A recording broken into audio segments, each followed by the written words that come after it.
कहानी शुरू होती है और तभी हम खेतों के बीच एक नैन्सी नाम की लड़की को देखते हैं, जहां पर वह लड़की अपनी खुदाई करवा रही होती है और वहीं दूसरी तरफ उसका अंकल उसके क्लाइंट के नाम एक डायरी में लिख रहा था। यह देखकर हमें पता चलता है कि नैन्सी धंधे वाली है और वह पैसे के लिए किसी के साथ भी तप कर सकती है और उसका अंकल काली उसकी दलाली करता है। और अब टपाटप करने के बाद नैन्सी ने अपने बड़े बड़े संतरों को अपने कपड़ों के नीचे छुपा लिया और अपने अंकल के साथ अपने अगले क्लाइंट के लिए निकल पड़ी। इतनी खुदाई करवाने के बाद आप सोच रहे होंगे कि नैन्सी की तो गुफा खुद कर सुरंग बन चुकी होगी, पर फिर भी उसके पास इतने क्लाइंट की कोई कमी नहीं होती। इसके बाद हम जान पाते हैं कि नैन्सी के पास कितने टैलेंट है और यह हमें कहानी में आगे देखने को मिलेगा। और आप पूरे दिन खुदाई करवाने के बाद नैन्सी रात को अपने अंकल के साथ बहुत सारा सामान लेकर अपने घर आती है और उनके घर देखने के बाद हमें पता चलता है कि वह सब बहुत ही गरीब है। और वहीं पर हम नैन्सी की छोटी बहन निशा और अंकल के बेटे रॉकी को भी देखते हैं और वह दोनों इतना सारा खाना देखकर बहुत ही खुश होते हैं। और अब थक जाने के बाद अंकल दारू की बोतल के साथ नैन्सी का पूरे दिन का हिसाब करने के लिए बैठते हैं। तभी वहाँ पर रॉकी आता है और नैन्सी और उसका फादर क्या काम करते हैं उसे सब पता था और इस काम में बहुत ज्यादा खतरा भी था। इसलिए रॉकी ने अपने फादर को एक उस्तरा दिया ताकि संकट आने पर उससे वह अपना बचाव कर सके। उसके बाद रॉकी वहाँ से उठकर नैन्सी के पास जाता है, जहाँ पर नैन्सी अच्छे से नहा रही होती है और उसके बाद उसे एक और क्लाइंट से मिलने गोदाम में जाना था। और यहाँ पर नैन्सी नहा धोकर टिप टॉप होकर अपने अंकल के साथ अपने क्लाइंट से मिलने पहुँची और उसे क्लाइंट ने नैन्सी को ऐसा पेला कि वह जोर जोर से चिल्लाने लगे। और वहीं पर अंकल बाहर खड़ा होकर दारू पी रहा था और तभी क्लाइंट ने जब नैन्सी की पीछे वाली गुफा में अपना औजार घुसाया तब नैन्सी रोने और चीखने लगी। और तभी नैन्सी का अंकल अंदर आया और उसे रुकने के लिए बोला, पर वह क्लाइंट रुकने वाला कहाँ था। पर जैसे तैसे नैन्सी उसका हथियार अपनी गुफा से निकलकर अपने अंकल के पास आ गई। उसकी क्लाइंट और उसके अंकल की झड़प में उसे क्लाइंट ने सिर्फ नैन्सी के अंकल को धक्का ही दिया था और यहाँ पर अंकल का गला कट गया उस उस्तरे से जिसे रॉकी ने उन्हें दिया था। और मौके पर ही अंकल अपना दम तोड़ देता है, जिससे पूरे घर में मातम वाला माहौल छा जाता है। और अब धीरे धीरे उनके सारे पैसे भी खत्म हो रहे थे, पर अंकल के फोन पर अभी भी क्लाइंट्स के फोन लगातार आए जा रहे थे। तभी मजबूरन नैन्सी को अंकल का फोन अटेंड करना पड़ा, जो क्लाइंट नैन्सी को मीटिंग के लिए बुला रहे थे। अब नैन्सी अकेली तो जा नहीं सकती थी, इसलिए रॉकी उसके साथ जाने का फैसला करता है। और यहाँ पर नैन्सी अपनी क्लाइंट के घोड़े को अपनी गुफा में घुसा रही थी और यहाँ पर रॉकी अंकल की तरह हिसाब करते हुए दूसरे क्लाइंट की बुकिंग लिख रहा था। और अब रात तक टपाटप करने के बाद जब नैन्सी रॉकी के साथ घर जा रही थी तब उसको एक क्लाइंट के बारे में याद आया जो उसे ढेर सारे पैसे देने वाला था। जो दोनों उस आदमी के पास गए और तब उन्हें पता चला कि वह आदमी उसे गांव का प्रधान है और वह गांव का सबसे अमीर आदमी था। पर उसकी एक समस्या यह थी कि उसका बेटा गया था और वह चाहता है कि उसका बेटा मर्द बने और उसकी मर्दांगी बाहर निकालने के लिए उसने नैन्सी को बुलाया था। और यह काम करने के साथ ही नैन्सी को यह बात राज भी रखनी होगी कि प्रधान का बेटा गया है और वह इस काम के लिए नैन्सी को बहुत सारे पैसे भी देता है। पर कमरे के अंदर जाते ही प्रधान के बेटे ने नैन्सी के साथ टपाटप करने से मना कर दिया। और तब उन दोनों ने प्लान बनाया कि नैन्सी चिल्लाने की आवाज निकलेगी ताकि सबको ऐसा लगे कि प्रधान का बेटा जबरदस्त खुदाई कर रहा है। और होता भी कुछ ऐसा ही है। और प्रधान ने नैन्सी पर भरोसा करके यह यकीन कर लिया कि उसका बेटा अभी भी एक मर्द है।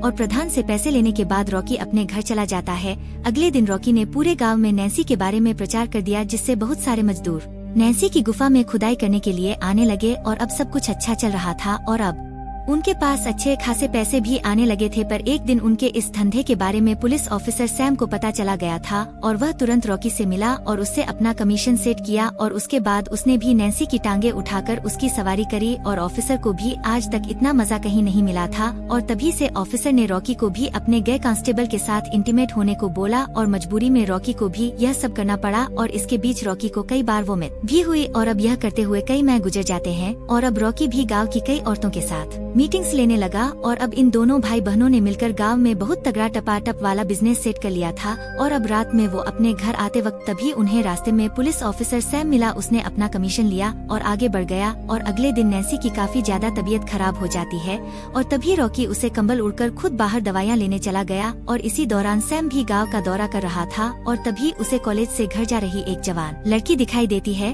और वह लड़की सैम को काफी ज्यादा पसंद आ जाती है, इसलिए वह उसके पीछे लग जाता है। और वह लड़की घर पहुंचकर अपने कपड़े चेंज करने लगती है और यह सब सैम भी चोरी छुपे खिड़की से देख रहा था। और दूसरी तरफ सैम का गए दोस्त दारू के नशे में धुत हो रहा था और तभी उसने रॉकी को टपाटप के लिए अकेले में बुलाया, पर वह इतना ज्यादा नशे में था कि रॉकी को कुछ करना ही नहीं पड़ा। और तभी रॉकी ने उसके पर्स से सारे पैसे और उसकी महंगी घड़ी भी अपने साथ ले जाता है और रॉकी ने उस घड़ी को बेचकर नैन्सी की सारी दवाइयों का जुगाड़ कर लिया था और दवाइयाँ लेते ही नैन्सी की हालत में भी सुधार होने लगा था। और अब नैन्सी के बीमार होने की वजह से रॉकी को भी टपाटप का काम करना पड़ रहा था। और तभी रॉकी ने भी प्रधान के बेटे जोशुआ को बुला लिया था, जो कि बड़े ही प्यार से नैन्सी का ख्याल रख रहा था। और वहीं दूसरी तरफ रॉकी ने उस कांस्टेबल की चुराई हुई घड़ी को बेचा नहीं था, उसे पहन रखा था और जिससे वह सैम की नजर में आ गया था। सैम ने कांस्टेबल के साथ मिलकर रॉकी को खूब मारा और उसे जेल में डाल दिया। और जेल में रॉकी को वह कॉलेज वाली लड़की भी मिली जिसे सैम ने जेल में किडनैप करके रखा था, पर अभी तक उसने उस लड़की को हाथ भी नहीं लगाया था। पर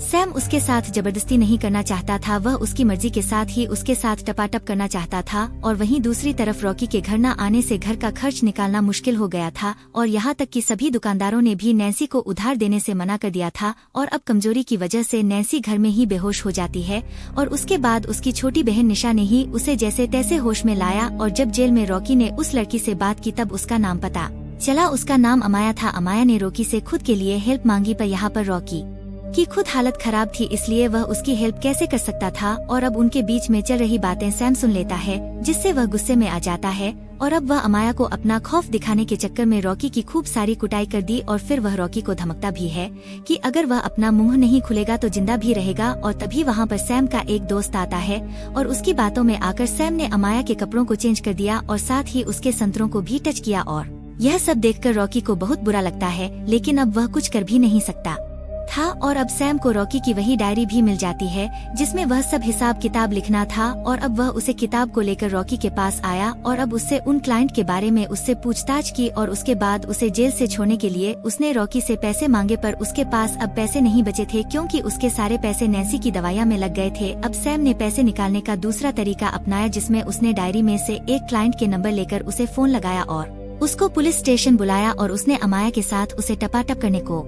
बोला। इसके बदले वह उससे पैसे ले सके। अमाया अभी कच्ची उम्र की थी, इसलिए उस क्लाइंट ने उसे पहले अपना लॉलीपॉप टेस्ट करवाया और जैसे ही वह अपना हथियार उसकी गुफा में घुसने वाला था कि तभी वहाँ पर सैम आ गया और तभी उसने उसे क्लाइंट को मार मार के वहाँ से भगा दिया। और यह देखकर रॉकी भी समझ गया कि सैम भी अमाया की थोड़ी बहुत फिक्र करता है, इसलिए उसने सैम को बोला कि वह यह काम वह और उसकी बहन उसके लिए करेंगे, जिसके लिए उसे नैन्सी को यहाँ पर बुलाना होगा। इसके बाद से ने अपने आदमियों से नैन्सी के लिए बुलावा भेजा और तभी नैन्सी तुरंत पुलिस स्टेशन के लिए निकल पड़ी। और तभी रॉकी ने अमाया को समझाया कि अभी उसकी बहन यहाँ पर आएगी और वह यहाँ से बाहर होगी। और नैन्सी के आते ही उसे भी अमाया के साथ सैम ने जेल में बंद कर दिया, पर नैन्सी को यह कुछ समझ में नहीं आता यहाँ पर क्या चल रहा है। और तभी रॉकी ने नैन्सी को समझाया कि उसे अमाया को सैम के साथ गपागप करने के लिए उसे मनाना पड़ेगा और ऐसा करने पर वह हम दोनों को यहाँ से आजाद कर देगा। और अब नैन्सी ने न चाहते हुए भी अमाया को नहलाया और ढंग से साफ किया और अब सैम ने अमाया को अपने बिस्तर पर ले गया और उसे प्यार करने लगा। पर पहले तो वह अमाया के ऊपर से मजे ले रहा था, पर जब वह जोश में आया तो उसने अमाया की दोनों गुफाओं की खुदाई कर डाली और अब अमाया की चीख पुलिस स्टेशन के बाहर भी गूंज रही थी। और अब अमाया की चीखें सुनकर रॉकी और नैन्सी भी कांप उठे। अब अमाया को अच्छी तरह से पेलने के बाद सैम ने उसे उसी जेल में छोड़ दिया और सैम जैसे ही रात को अमाया को फिर से घोड़ी बनाने लगा, तभी नैन्सी ने कहा कि तुम अमाया को छोड़ दो और इसकी